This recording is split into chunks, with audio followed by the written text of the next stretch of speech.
Welcome to the 1 Year Bible, the entire Bible in 1 year, cover to cover.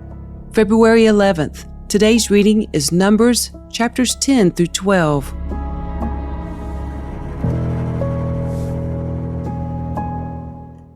Now the Lord said to Moses, "Make 2 trumpets of hammered silver for calling the community to assemble and for signaling the breaking of camp. When both trumpets are blown, everyone must gather before you at the entrance of the tabernacle. But if only one trumpet is blown, then only the leaders, the heads of the clans of Israel, must present themselves to you. When you sound the signal to move on, the tribes camped on the east side of the tabernacle must break camp and move forward.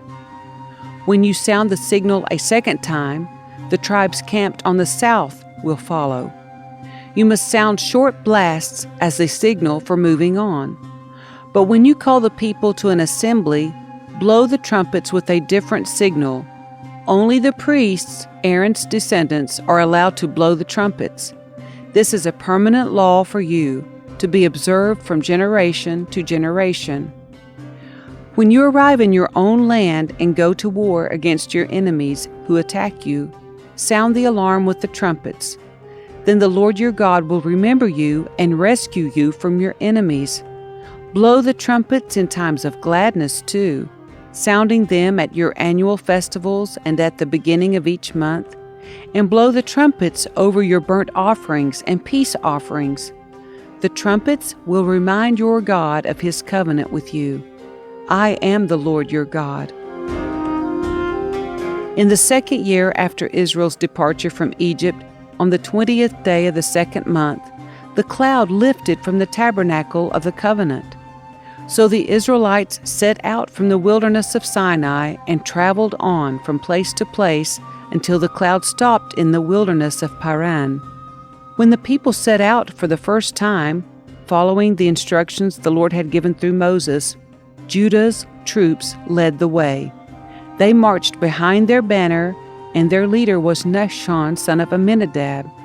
They were joined by the troops of the tribe of Issachar, led by Nethanel, son of Zuar, and the troops of the tribe of Zebulun, led by Eliab, son of Helon. Then the tabernacle was taken down, and the Gershonite and Merarite divisions of the Levites were next in line of march, carrying the tabernacle with them. Reuben's troops went next, marching behind their banner. Their leader was Elizur, son of Shadur. They were joined by the troops of the tribe of Simeon, led by Shelemiel, son of Zurishaddai, and the troops of the tribe of Gad, led by Eliasaph, son of Duel. Next came the Kohathite division of the Levites, carrying the sacred objects from the tabernacle. Before they arrived at the next camp, the tabernacle would already be set up at its new location. Ephraim's troops went next, marching behind their banner. Their leader was Elishama, son of Ammihud. They were joined by the troops of the tribe of Manasseh, led by Gamaliel, son of Padazur, and the troops of the tribe of Benjamin, led by Abidan, son of Gideoni. Dan's troops went last, marching behind their banner and serving as the rear guard for all the tribal camps. Their leader was Ahiezer, son of Ammishaddai. They were joined by the troops of the tribe of Asher, led by Pagiel, son of Okran, and the troops of the tribe of Naphtali, led by Ahira, son of Enan. This was the order in which the Israelites marched, division by division. One day Moses said to his brother-in-law, Hobab, son of Ruel, the Midianite, "We are on our way to the place the Lord promised us, for he said, 'I will give it to you.' Come with us, and we will treat you well, for the Lord has promised wonderful blessings for Israel." But Hobab replied, "No, I will not go. I must return to my own land and family." "Please don't leave us," Moses pleaded. "You know the places in the wilderness where we should camp. Come, be our guide. If you do, we'll share with you all the blessings the Lord gives us." They marched for 3 days after leaving the mountain of the Lord, with the ark of the Lord's covenant moving ahead of them to show them where to stop and rest. As they moved on each day, the cloud of the Lord hovered over them. And whenever the ark set out, Moses would shout, "Arise, O Lord, and let your enemies be scattered. Let them flee before you." And when the ark was set down, he would say, "Return, O Lord, to the countless thousands of Israel."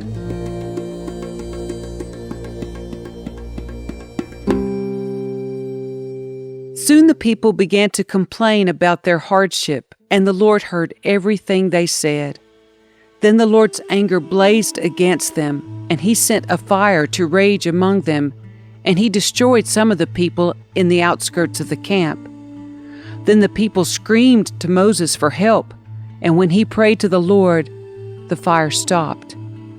After that, the area was known as Taberah, which means the place of burning, because fire from the Lord had burned among them there. Then the foreign rabble who were traveling with the Israelites began to crave the good things of Egypt, and the people of Israel also began to complain. "Oh, for some meat!" they exclaimed. "We remember the fish we used to eat for free in Egypt, and we had all the cucumbers, melons, leeks, onions, and garlic we wanted. But now our appetites are gone. All we ever see is this manna."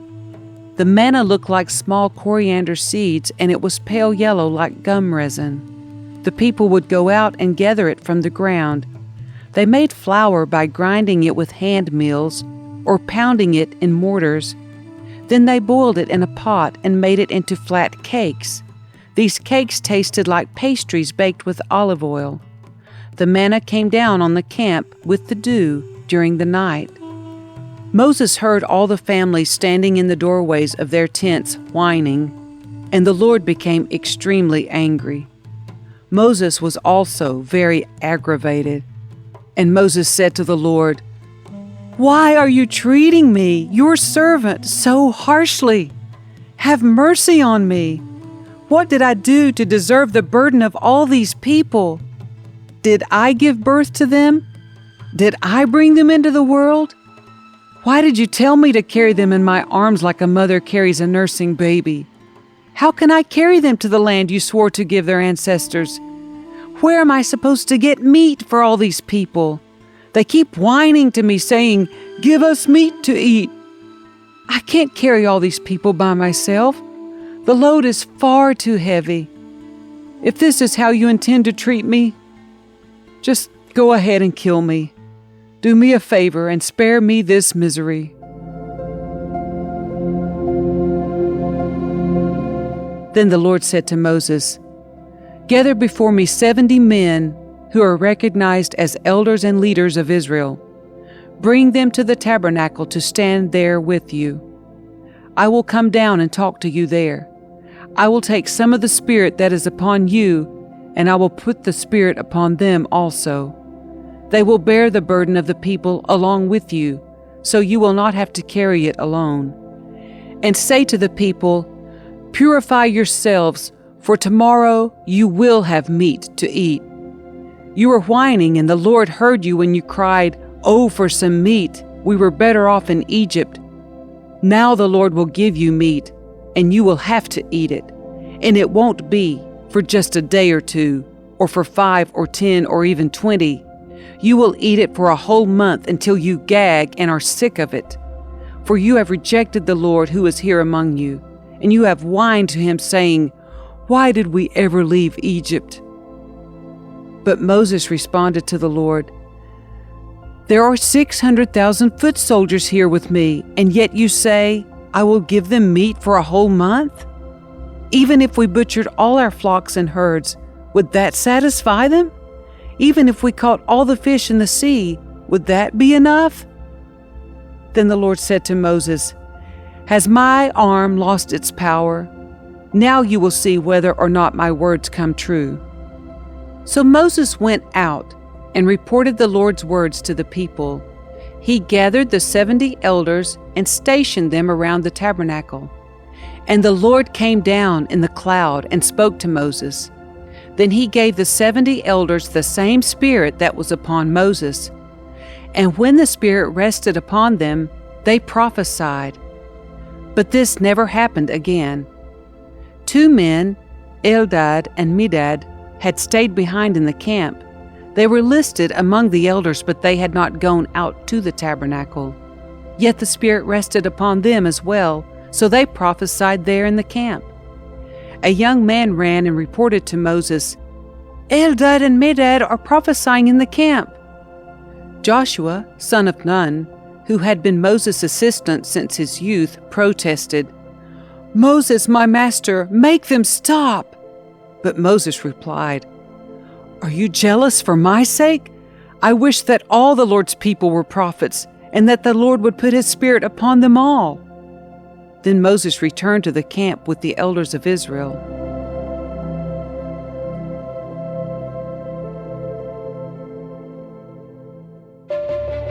Now the Lord sent a wind that brought quail from the sea, and let them fall around the camp. For miles in every direction there were quail flying about 3 feet above the ground. So the people went out and caught quail all that day and throughout the night, and all the next day too. No one gathered less than 50 bushels. They spread the quail all around the camp to dry.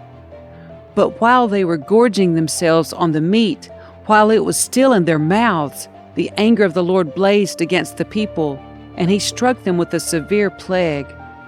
So that place was called Kibroth-Hattaavah, which means graves of gluttony, because there they buried the people who had craved meat from Egypt.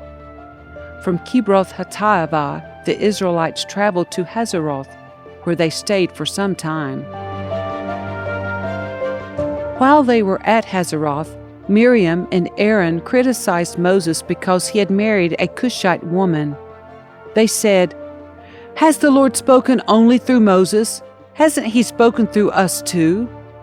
But the Lord heard them. Now Moses was very humble, more humble than any other person on earth. So immediately the Lord called to Moses, Aaron, and Miriam and said, "Go out to the tabernacle, all 3 of you." So the 3 of them went to the tabernacle. Then the Lord descended in the pillar of cloud and stood at the entrance of the tabernacle. "Aaron and Miriam," he called, and they stepped forward. And the Lord said to them, "Now listen to what I say. If there were prophets among you, I, the Lord, would reveal myself in visions. I would speak to them in dreams, but not with my servant Moses. Of all my house, he is the one I trust. I speak to him face to face, clearly and not in riddles. He sees the Lord as he is. So why were you not afraid to criticize my servant Moses?" The Lord was very angry with them, and he departed. As the cloud moved from above the tabernacle, there stood Miriam, her skin as white as snow from leprosy. When Aaron saw what had happened to her, he cried out to Moses, "Oh, my master, please don't punish us for this sin we have so foolishly committed. Don't let her be like a stillborn baby, already decayed at birth." So Moses cried out to the Lord, "Oh God, I beg you, please heal her." But the Lord said to Moses, "If her father had done nothing more than spit in her face, wouldn't she be defiled for 7 days? So keep her outside the camp for 7 days, and after that she may be accepted back." So Miriam was kept outside the camp for 7 days, and the people waited until she was brought back before they traveled again. Then they left Hazeroth and camped in the wilderness of Paran.